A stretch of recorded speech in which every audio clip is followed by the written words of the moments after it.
ETF index mutual funds నేర్చుకుని stock మార్కెట్లో రాణించాలనుకుంటున్నారా? వెంటనే ఈ నెంబర్కి కాల్ చేయండి.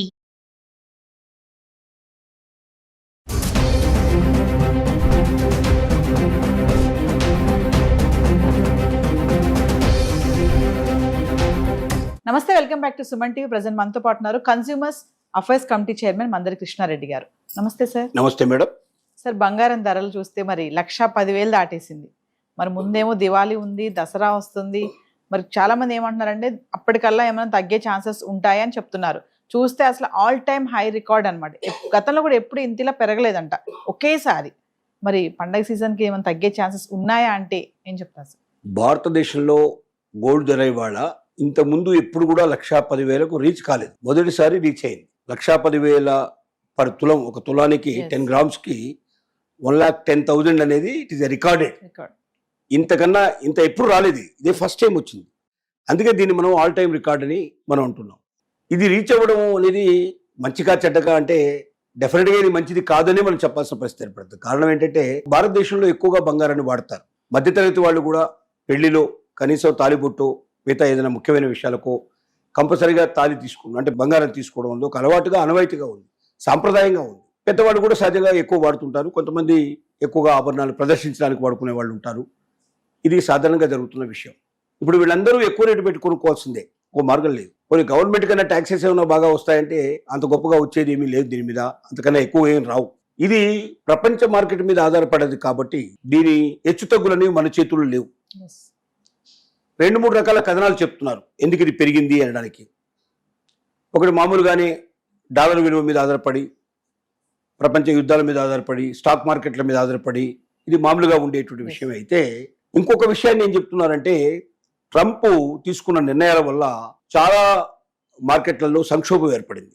కొత్తగా కొన్ని ఇండస్ట్రీస్ అంటే ఉన్న ఇండస్ట్రీస్లో ఎక్కువ పెట్టుబడి పెట్టేదానికన్నా, లేక స్టాక్ మార్కెట్లోకి ఎక్కువగా మనం ఇన్వెస్ట్ చేసేదానికన్నా, జాబ్స్ గ్యారంటీ లేకపోవడం వల్ల చాలామంది తాత్కాలికంగా ఈ డబ్బుని ఎక్కడ పెట్టాలి, వాళ్ళ దగ్గర ఉన్న డబ్బుని మరి రేపు పొద్దున మళ్ళీ జాబ్ వచ్చేదాకా లేకపోతే ఏదైనా జీవితంలో ఆదాయం వచ్చేట్లు వనరులు వచ్చేదానికి ఏర్పడేదాకా తాత్కాలికంగా పెట్టుకోవడానికి కూడా గోల్డ్నే ఉపయోగించుకుంటూ గోల్డ్ ఎక్కువగా పర్చేజ్ చేస్తున్నారు అనేది ఒక వాదన. అలాగే భారతదేశంలో కూడా ఇప్పుడు జిఎస్టీ తగ్గడం వల్ల కొంత ఆదాయం పెరిగే అవకాశం ఉంటుంది కంపెనీలకు కానీ మనుషులకు కానీ అన్నిటికీ. దీని ఫలితంగా కూడా వచ్చే డబ్బుని బంగారం మీద పెట్టాలి అనేటువంటి ఒక ఆలోచన ఉన్నట్టుగా పెడుతున్నారు అనేటువంటి ఇంకొక ఆలోచన కూడా ఉంది. ఇలా ఒకేసారి డిమాండ్ ఎక్కువ పెరగడం వల్ల కూడా గోల్డ్ రేటు పెరగడానికి ఒక అవకాశంగా ఏర్పడింది అనేది ఒక వాదన. గోల్డ్తో పాటుగా సిల్వర్ రేటు కూడా పెరుగుతోంది. ఇది బాగా పెరిగి మళ్ళీ 1,50,000 అయిపోయి 2 లక్షల దాకా వస్తుందా అన్న భయాలు ఉన్నాయి. ఇప్పుడు ముఖ్యంగా దీపావళి పండగకి కొనుక్కోవాలా అక్కర్లేదా, ఇప్పుడే కొనాలా, దీపావళి పండుగ అప్పుడు కొనాలా, ఇది ఒక పెద్ద ప్రశ్న. అప్పటిదాకా వెయిట్ చేయాలా? ఇప్పుడే కొంటే అప్పుడు తగ్గిందనుకోండి చాలా బాధపడతాం.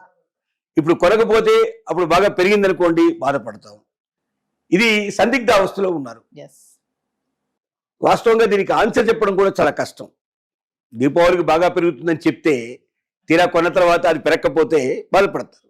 ఏ నిపుణుడు కూడా బంగారానికి ఖచ్చితంగా పెరుగుతుంది కానీ తగ్గుతుందని చెప్పలేడు. కారణం ఏంటంటే ప్రపంచ పరిస్థితులను బట్టి ఇది ఉంటుంది. ప్రపంచంలో పరిస్థితులు ఎప్పుడు మారుతాయో, ఎలా మారుతాయో, ఏ క్షణంలో మారుతాయో మనం చెప్పలేం. ఉదాహరణకు మనం నేపాల్ చూస్తున్నాం. మన దాకా ప్రశాంతంగా ఉన్న నేపాల్ ఇవాళ రావణ కాష్టంలాగా రగిలిపోతూ ఉంది. ప్రధానమంత్రి ఇంతకుముందు ఉన్న మాజీ ప్రధానమంత్రి ఇళ్లను కూడా కాల్చేస్తున్నారు. రాజకీయ నాయకుల్నే అంటేనే గిట్టని పరిస్థితి ఏర్పడింది సిచ్యువేషన్. అలా వస్తుందని మనం ఎలా ఊహించగలవు? నిన్నటిదాకా ఒక భద్రతగా ఉన్నటువంటి ఒక ప్రధానమంత్రి, ఒక రాష్ట్రం, ఒక రాజ్యం, ఒక సర్వాధికారం ఉండేటువంటి రాజ్యంగా ఉన్నటువంటి ఒక దేశం ఇవాళ రావణ కష్టంలాగా కాలిపోయే పరిస్థితి ఏర్పడిందంటే, మనకు ముందు బంగ్లాదేశ్ చూసాం, అంతకుముందు మనం శ్రీలంక చూసాం. ఇలా ఒక్కొక్క దేశం ఇలా జరుగుతున్నాయి. ఏ దేశంలో పరిస్థితులు ఎలా ఉంటాయో మనం చెప్పలేం. కాబట్టి ఇది తప్పనిసరిగా మనం ఏమనుకుంటున్నాం అంటే బంగారం అనేది ఇప్పుడుగా ఈ మధ్యకాలంలో కొంచెం అటుగా పెరిగే అవకాశాలు కనబడుతున్నాయి, మరీ తగ్గే అవకాశాలు, మరీ పడిపోయే అవకాశాలు అయితే లేవు. కాబట్టి డబ్బు ఉంటే తప్పనిసరిగా బంగారం కొనుక్కోవడంలో ఇబ్బంది ఏం లేదు, కొనుక్కొని పెట్టుకోవచ్చు. మరి ఖచ్చితంగా దీపావళి అంటే దీపావళికి టైం ఉంది కాబట్టి దీపావళిలోగా పడిపోయేది ఏమిటి, వచ్చేది ఏమిటని మనం ఇప్పుడే గ్యారంటీ మనం చెప్పలేము. ఇంకా కొద్దిగా ట్రెండ్ చూసిన తర్వాత ఆ పని చేస్తే మంచిదేమో.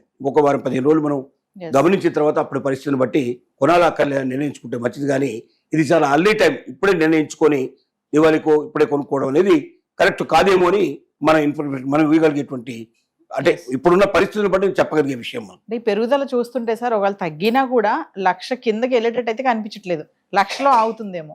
1,00,000 కిందకి అయితే పడిపోయే అవకాశం లేదు, తప్పనిగా 1,00,000 పైనే ఉంటుంది.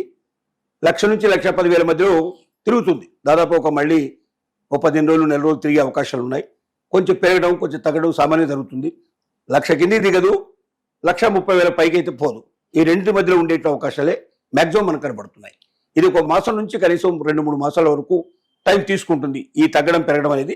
తర్వాత ఒకేసారి మళ్ళీ కొంత ప్రయాణం వెనక్కో ముందుకో ప్రయాణం చేసే అవకాశాలు ఉంటాయి. సో ఏదేమైనా సార్ పండగ సీజన్ దగ్గరకు వస్తుంది కాబట్టి కొనాలా వద్దా అనేది మాత్రం ఖచ్చితంగా మీరు అన్నట్టు కొంటే ఏంటి కొనకపోతే ఏంటి ఏది చెప్పలేము. అది కొద్దిగా వెయిట్ చేయడం మంచిది అంటున్నాం. మరి పండుగ అంత దూరం వెళ్లకుండా దీనికి దానికి మధ్యలో ఇంకొక 10-15 డేస్ వెయిట్ చేసి పరిస్థితులు ఎలా వస్తున్నాయో రోజు రోజుకు పెరుగుతూ కనబడతాయి, తప్పనిసరిగా పెరుగుకోవడం మంచిది.